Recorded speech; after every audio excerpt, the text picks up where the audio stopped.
नमस्कार, मैं हूं नेहा शुक्ला। देश में आंदोलन चरम पर है किसानों का, और ऐसे में सोमवार को बजट पेश करते हुए केंद्रीय वित्त मंत्री निर्मला सीतारमण ने किसानों के लिए भी कई घोषणाएं की। सरकार ने पेट्रोल पर 2.5 रुपए और डीजल पर 4 रुपए का एग्री सेस का प्रस्ताव रखा है। वित्त मंत्री निर्मला सीतारमण ने कहा है कि किसानों की आय दोगुनी करने की सरकार की योजना है और सरकार किसानों के कल्याण के लिए प्रतिबद्ध है। वित्त मंत्री ने कहा है कि ग्रामीण अवसंरचना विकास के आवंटन को 30,000 करोड़ रुपए से बढ़ाकर अगले वित्त वर्ष के लिए 40,000 करोड़ रुपए कर दिया गया है। सीतारमण ने यह भी कहा है कि ऑपरेशन ग्रीन योजना में अब 22 और खराब होने वाली फसलों को शामिल किया जाएगा। वहीं 5 बड़े मत्स्य पालन केंद्रों का विकास किया जाएगा। वित्त मंत्री ने कहा है कि 1000 और मंडियों को इलेक्ट्रॉनिक राष्ट्रीय बाजार से जोड़ा जाएगा और कृषि उत्पाद विपणन समितियों यानी कि एपीएमसी को अवसंरचना सुविधाओं को मजबूत करने के लिए कृषि अवसंरचना कोष उपलब्ध कराया जाएगा।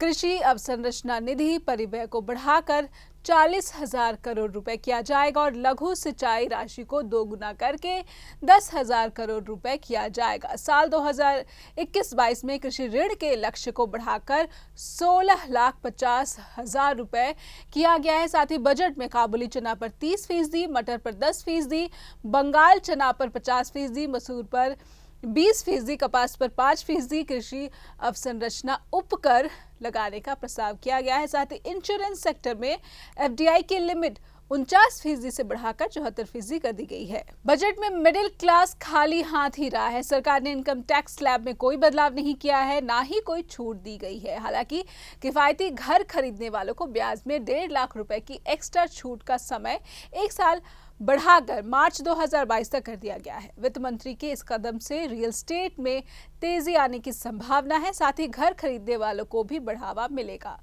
वहीं 75 साल से ज्यादा की उम्र वाले पेंशनर्स को इनकम टैक्स रिटर्न फाइल करने से छूट दे दी गई है।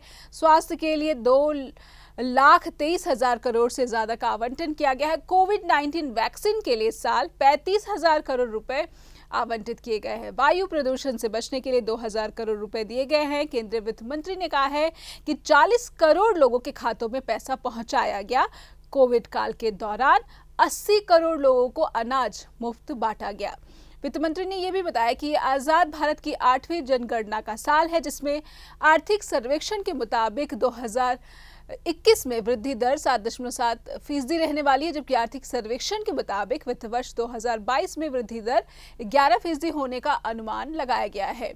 वहीं केंद्रीय बजट के बाद हरियाणा में सरकार 2021 और 22 के बजट की तैयारियों में लग गई है। इसके लिए हरियाणा सरकार ने 10 फरवरी को मंत्रिमंडल की बैठक बुलाई है। बैठक में बजट सत्र बुलाने पर फैसला लिया जा सकता है। साथ ही कई मुद्दों पर भी चर्चा की जा सकती है। 10 फरवरी को सुबह 11 बजे मुख्यमंत्री मनोहर लाल की अध्यक्षता में सिविल सचिवालय की 4थी मंजिल पर यह बैठक बुलाई गई है। मंत्रिमंडल सदस्यों की सहमति से विधानसभा सभा का जो बजट सत्र है उसे बुलाने और बजट पेश करने की तारीखों की घोषणा की जाएगी। वैसे सत्र इस महीने के आखिरी सप्ताह से या मार्च के पहले हफ्ते में बुलाए जाने की संभावना लगाई जा रही है।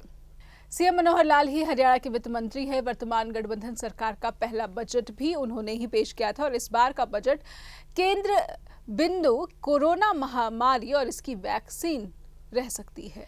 इधर किसान आंदोलन के बीच हरियाणा के पलवल जिले में हाईवे पर सोमवार सुबह से ही तनाव का माहौल देखा गया। हाईवे पर भारी पुलिस बल तैनात है और सुरक्षा के बेहद कड़े इंतजाम किए गए हैं, क्योंकि सुबह होते ही हाईवे पर एक बार फिर से किसान जुटने लगे, जबकि 3 दिन पहले यहां से धरना जबरन हटा दिया गया था। लेकिन 58 दिन चले धरने को जबरन उठा दिए जाने से किसानों में गुस्सा है। इसीलिए किसानों ने रविवार को अनाज मंडी में 36 बिरादरी की महापंचायत आयोजित की।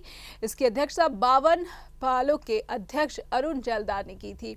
इस दौरान उन्होंने विचार विमर्श करने के बाद किसानों से राय ली। राय लेने के बाद अरुण जैलदार ने घोषणा कर दी थी कि सोमवार से उसी जगह पर बड़ा धरना शुरू किया जाएगा जिस स्थान से जिला प्रशासन ने पुलिस के ताकत का इस्तेमाल कर धरने को समाप्त करा दिया था।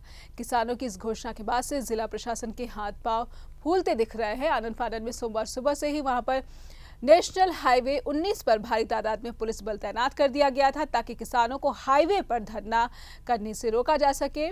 क्योंकि जिला प्रशासन का कहना है कि हाईवे पर दोबारा से धरना शुरू नहीं होने दिया जाएगा, लेकिन किसान भी अड़े हुए हैं। दूसरी ओर छुट्टी के दिन रविवार को हरियाणा दिल्ली के बीच कुंडली बॉर्डर पर किसान आंदोलन जो मेले में बदला हुआ नजर आया। हरियाणा के गांव के अलावा पंजाब से भी 500 से ज्यादा की तादाद में महिलाएं अलग अलग जत्थों में बच्चों के साथ पहुंची हैं। सोनीपत के करीब 28, पानीपत के करीब 23 और जींद के करीब 17 गांवों के किसानों का जत्था ट्रैक्टर पर तिरंगा लगाकर पूरे जोश के साथ यहां पहुंचा है। 800 के करीब ट्रैक्टर और अन्य वाहनों में किसान पहुंचे हैं। गाजीपुर बॉर्डर पर राकेश टिकैत की गिरफ्तारी की तैयारी के बीच उनके भावुक होकर आंसू वाले पोस्टर काफी वायरल हो रहे हैं। इसके बाद अब आंदोलन में हरियाणा की भागीदारी भी बढ़ती नजर आ रही है। हरियाणा में अयोध्या में बन रहे श्री राम मंदिर निर्माण के लिए श्री राम जन्मभूमि निधि समर्पण अभियान सोमवार से शुरू हो गया। शुरुआत हुई है गोहाना की वाल्मीकि बस्ती से। हरियाणा में राम मंदिर निर्माण के लिए चंदा जुटाने का ये अभियान 27 फरवरी तक चलाया जाएगा। सबसे पहले मुख्यमंत्री मनोहर लाल ने रविवार को अपना योगदान दिया है। उन्होंने हरियाणा समिति को 5,10,000 रुपयों का चेक दिया है। इस दौरान मुख्यमंत्री को श्री राम जन्मभूमि मंदिर के प्रारूप का चित्र भेंट किया गया। अभियान की जिम्मेदारी आरएसएस के सह प्रांत कार्यवाहक राकेश त्यागी को दी गई है। प्रदेश में 45,000 कार्यकर्ताओं की टोलियां घर घर जाकर लोगों से संपर्क करेंगी। 20,000 से अधिक राशि के चेक के जरिए ली जाएगी।